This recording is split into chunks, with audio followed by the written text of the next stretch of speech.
हम लोग पूरा गांव बदनामी करा के रख दे हम थोड़ा सा आदमी का पूरा करिया लगा के नहीं गांव के चलो बताबे ना हुई पूरा बदनामी करा के रख दे पूरा बदनामी करा है यार वाह तुम्हारा कबड्डी में हार गया कि दे कबड्डी कमरा भी दूरी में ओटरी वाला वाह ये देखे जी जे गांव जात हम ते गांव ओटरी वाला हमन हरावत है हमन हार के किथे एक काम कर आज फैसला होत रही ऐसे ओटरी वाला बड़ा आज फैसला होत रही हां क्या बुला दो ले देखे जी जे गांव जात हम ते गांव ओटरी वाला हमन हरावत है एकदम ठीक बात है हमन हार गए किथे हमन हार गए थे ना आज तो हम अच्छा मजा आजान में बोलो अरे आदमी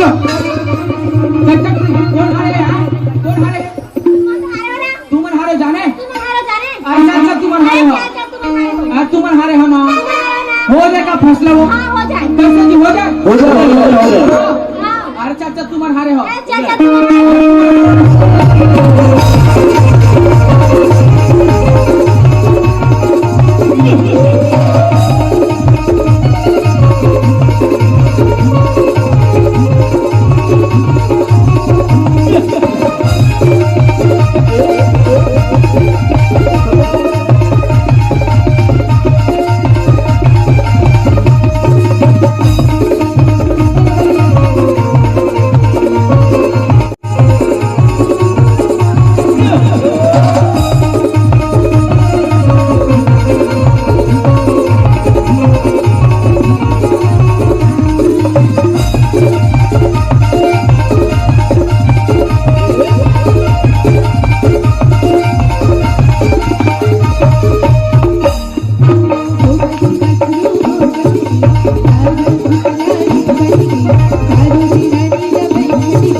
तोरा कुछ बोले के मन करत है का बोले मन करत है देख भाई बोले बार बोलू फिर नाराज हो गए नाराज के बात करबे त नाराज करे हो सुना हां नाराज भले हो जाबे फिर गाड़ी झल देबे गाड़ी देख देख काम करबे तो गाड़ी खोलो दो।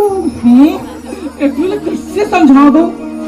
सुना हाँ मोला ना हाँ तोले बोले बना डर लागत है। सुना हाँ मोला का हो गया, मोला तो कुछ समझ में नहीं आते भाई।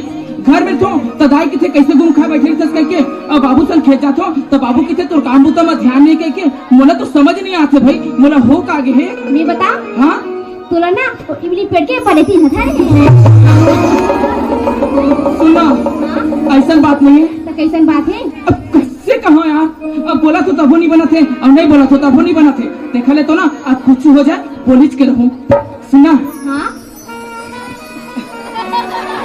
सुना हाँ मोला ना हाँ तुम लेना माया हो गई है। सुना हाँ मजाक की बेरा नहीं है, तोर मन में का है बताना। काली बताऊँ तनी चली। काली बताबे हाँ पक्का पक्का ये तो ठीक है। हाँ ता जावत है हाँ टाटा।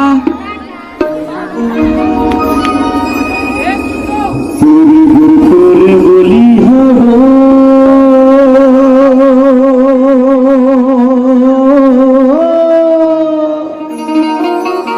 मोर मनला मोहि डरे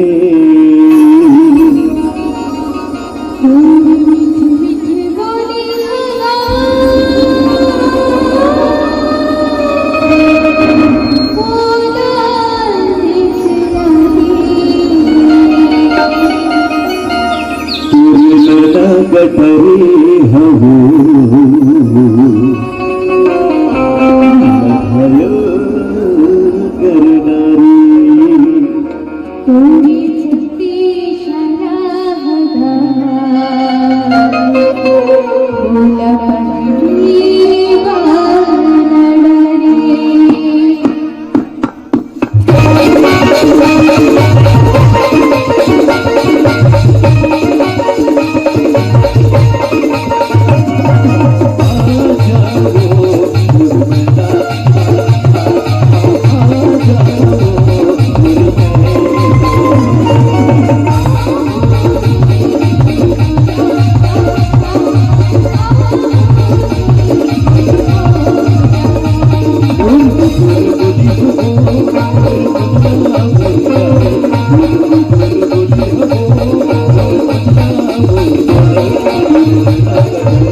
Thank you.